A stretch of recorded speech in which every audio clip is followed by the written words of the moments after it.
Good morning from, where the heck am I? This is Lake Jasper, sorry, I had to think about it for a second. In Hardeeville, South Carolina, which is really like, this is home for us more or less. Our house is 25, 35 minutes away from here. And look at this yard we have. Look at this, we're on this corner lot. And I was flying the drone, I was like, man, I think we have the best lot here. The grass is like the greenest right here. It's amazing. And we sort of decided, we debated whether we stay at home last night or if we do this. Obviously we opted to do this, and the reason we chose to not stay at home last night was because we thought it might get everyone out of sort of RV mode and sort of comfortable at home, and then trying to get everyone back in the RV. So we decided, you know what, let's just stay here. It's right off the highway and we can kind of get on, get off, keep moving, and it's not going to slow us down. So that was our option here. But Lake Jasper, this place, a buddy of mine manages, is like a property manager here or something. I had no idea how nice this was. The lake, do you guys see the lake? I wish we had more time here. I'd take those kayaks out there, sort of mess around, go chasing some alligators, that sort of thing. It'd be really cool. If you're wondering about Starlink, I haven't really talked about it at all, but we've been using it almost exclusively. Here it is set up here. And this is an ideal scenario. So you want it pointing north, which is behind me, which you guys are looking at, and you want this open sky. That's what you want. If that's what you get, it's fast, it works well, it's reliable, it's a stable connection. For wilderness, not so much. Those trees right there, even though it's going to be pointing sort of up and over, that's still enough of an obstruction. Too many trees, all that kind of stuff. It did finally connect actually, but it was very unstable. It was losing signal every minute to 2 minutes. It was dropping out, so doing anything online is very difficult. Streaming movies and stuff wasn't bad, because it sort of loads and buffers that. So as it's dropping in and out, it's loaded that already and it doesn't matter. So it was good enough for that, but Wi-Fi at Fort Wilderness sucks. It's like, it was like 0.8 down and 0.6 up. Like you can't do anything with that. I could barely check email with that. So Starlink did still work there, although not optimal conditions. Key West was blazing fast. So we're still using it almost exclusively. So yesterday's drive down, from Fort Wilderness to Hardeeville, South Carolina, it was very uneventful. Today we are headed to Lake Norman, North Carolina, which is just north of Charlotte. I think it's gonna be, it says 3 hours, 45 minutes, which I think realistically is more like 5 hours for us, with all the stops and getting fuel and eating lunch and just driving a little slower. So anyways, what time is it? It is, oh my gosh, it's 8:40. Hey, we need to get this show on the road, young lady.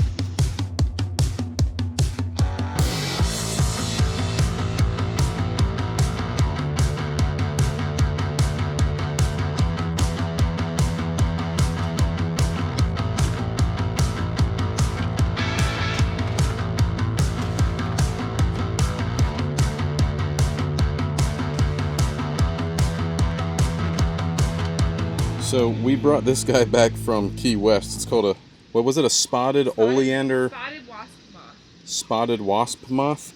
Anyways, he mimics a wasp in the way that he looks, but he's actually just a moth.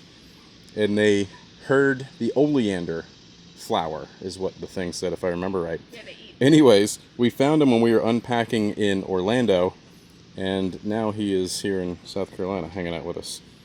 They don't sting or anything. It's pretty cool. All right, I got to take out the trash still, hitch this thing up, and we got to get fuel and Dunkin' Donuts. You got to take that trash out. One, you don't want to drive around with trash in the RV because it'll stink that thing up. Two, don't leave a mess behind, you know what I'm saying? We've been fortunate. I don't think we've gotten to a campground that had like anything nasty. Now granted, these are very kept campgrounds. The people are going in and cleaning up before people check in, which is nice. But don't leave your trash behind. How cool is this little handle situation? I got this trick from Mark and Trish at Keep Your Daydream. I think they got it from someone else. But it's just a piece of 3/4 inch threaded rod with a couple of nuts to hold it in place and then sort of cut down, and then these are just bicycle grips slid on and zip tied. So it's just easier to grab this thing and move it around and not get all nasty and greasy. Well, I already got greasy, but you get the idea. It's way easier to handle, and it balances. Very convenient.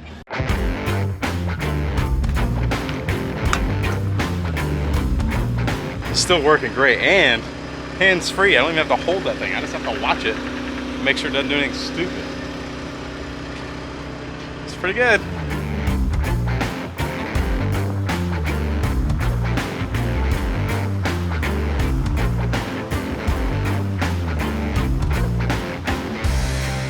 We are underway. The Brody Bunch is headed north again.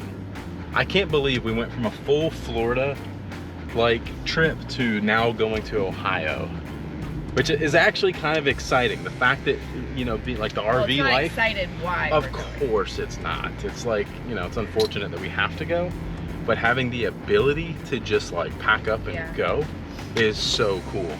I love that for hurricane evacuations. For sure.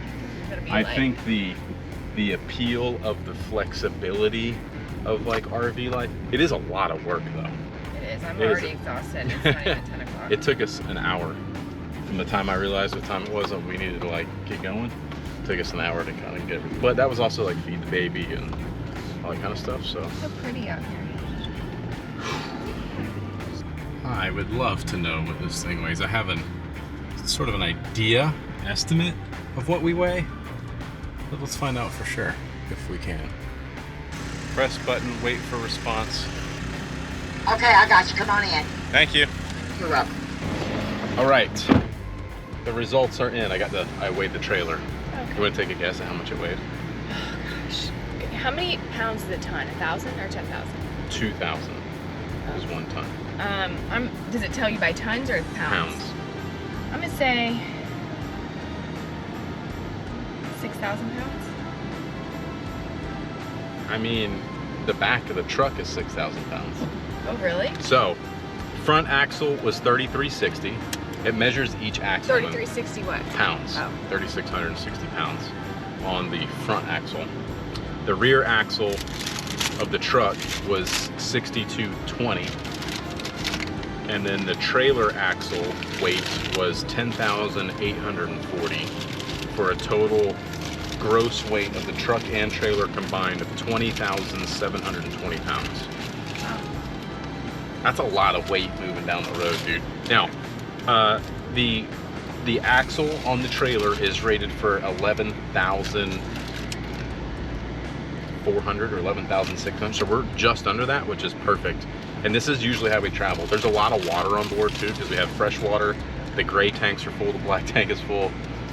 So it's about and we've got a lot of stuff on their bikes and on kayaks, all that. So I don't imagine that we would travel heavier than this. So that's good to know that we're still underweight. As far as the truck axles go, I don't know. I mean, the 6260 is obviously with tongue weight on the back of the truck too. So I don't really know what that means, but now I have the numbers and I can research it. I think we're fine. I'm not worried about it. I was just curious. Can we talk about how bad the roads are on I-95 North, particularly in the right lane? Left lane doesn't look as bad. There's like 400 million patches in the road on the right side, and it sucks. So I'm having to drive a little slower because it's just intense, and I don't want to hang out in the left lane going 67 miles an hour. Where are our tax dollars going if they're not fixing the roads exactly? Don't we pay like an extra 1% for road tax or something? These roads suck.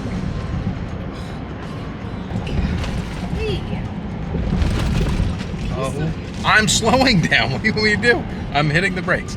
95 North in South Carolina has to be the worst road we've driven on yet.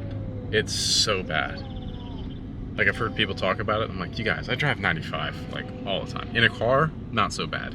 With a trailer, awful. So bad. Okay, 26 and then 77 just past Columbia, and we're taking 77 all the way to Worcester, Ohio over the next couple days. Oh, oh. Oh, oh. I know your love is fragile.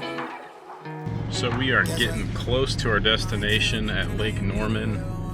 You can tell that the landscape has changed quite a bit. The temperature seemingly, oh, that light just turned red and we're going downhill. I'm gonna have to add some gain to the trailer brakes in this area. Woo. It's hard to stop a trailer going downhill. Landscape has changed quite a bit. There are now hills.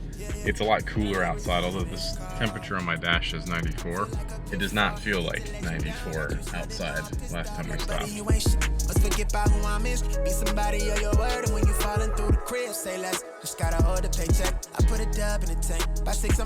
Check, check. Alright, hop out and walk with me down the hill. Should I just get out? Can I get out? Mommy. He's gonna watch, but alright, Cameron, you're gonna have to watch the back of the RV coming down this hill, okay? Okay.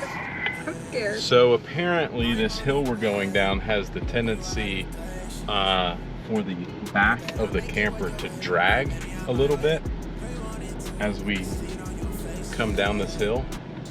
This is steep. That was easy. Brandy, what were you so worried about? Alright, we got all leveled out, got AC going and that sort of thing. Next most important thing, obviously, is the internet. So let's talk more about Starlink. Grab the cable. I keep the cable outside because that's usually where you need it first. Just keep it in a drawer outside in this kitchen. And then I also go ahead and I slide this slide in 2 or 3 inches. And what that does is creates a gap in the seal to where I can feed this up to the inside right next to where I have the modem. So you can see here, I'm able to just slide that in. If you see right through there is a little gap when this is open. So feed that through a bit. The other thing that I do before I even start this is I get on my phone, I check the compass for north, and I ensure that there are no obstructions. And in this case, it's gonna be in front of us. And thankfully, this is our view in front of us. There's a couple of tiny homes right here, but we gotta look up. We're gonna look up past those. So I'm gonna put the satellite receiver just down here on the ground in front of the camper. Stick the base here. The cable just plugs in, and then slide that back to the base, point it somewhat towards north. So once you get that set up, I always just try to point it towards north when I'm getting going, just I think it makes it easier. And then we'll just go plug in the modem router deal. It'll start doing its thing.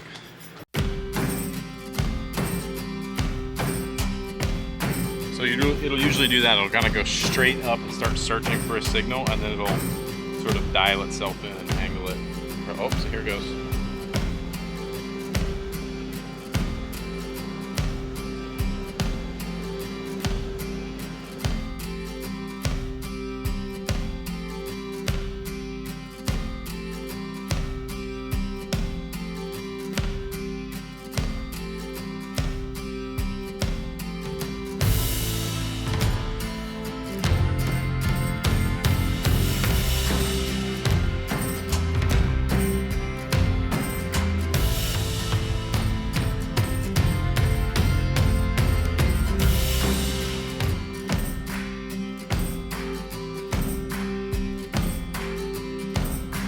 Alright, on the menu tonight, we're cooking some tacos. Got a bunch of fruits and veggies and stuff. Hey you eating a pepper? Say hi. You gotta wave. Is that a pepper? Say hi. She don't care about you guys. She's kind of rude sometimes, you know? You guys know how much I like to cook. If you've ever watched like any of our overlanding videos on my other channel, or like even at home, I'm always cooking. And I'm a really picky eater, but I like to cook stuff. So even like when Brandy tells me she wants me to cook something and I come all over it, I think it's just the process for me that I enjoy. It's kind of like when I used to build cars, you know, it's like starting with nothing, just the bare ingredients, and then making something. I think it's the process of like creating that I enjoy. I do like a lot of the foods though that I eat or make for myself. All right, tacos are ready. You guys ready to eat? How you doing over here? I'm good.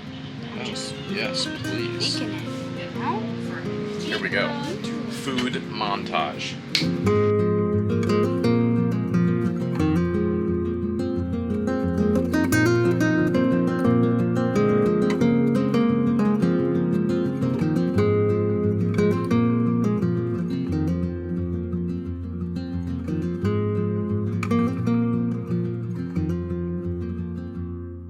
Hey, I'm not giving you tacos until you say hi.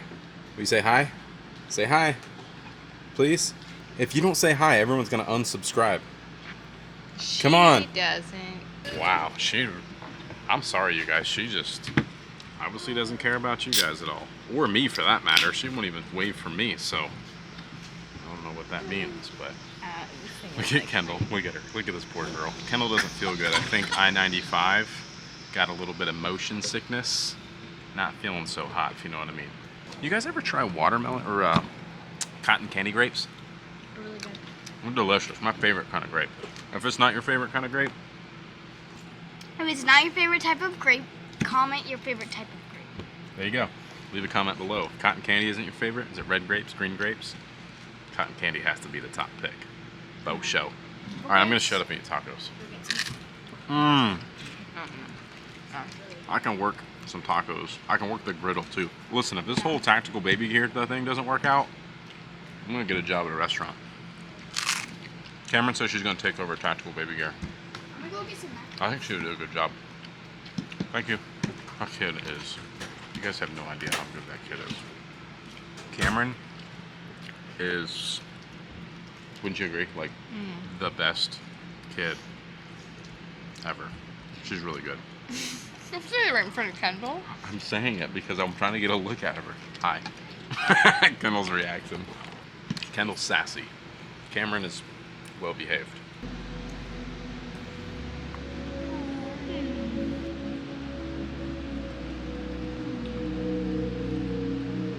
It's dripping.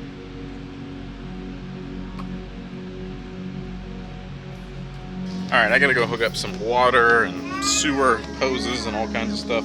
So I think I'm going to end this here because I want to get this done and take a shower. Thank you guys for watching. See you next week. Peace. But like lakes are cool because wakeboarding is awesome. Lakes creep me out. Well, you think the Loch Ness Monster is gonna come and That's get you? how I feel. I'd much rather swim in the ocean. I don't know. Like, Where there's a megalodon waiting to gulp you up.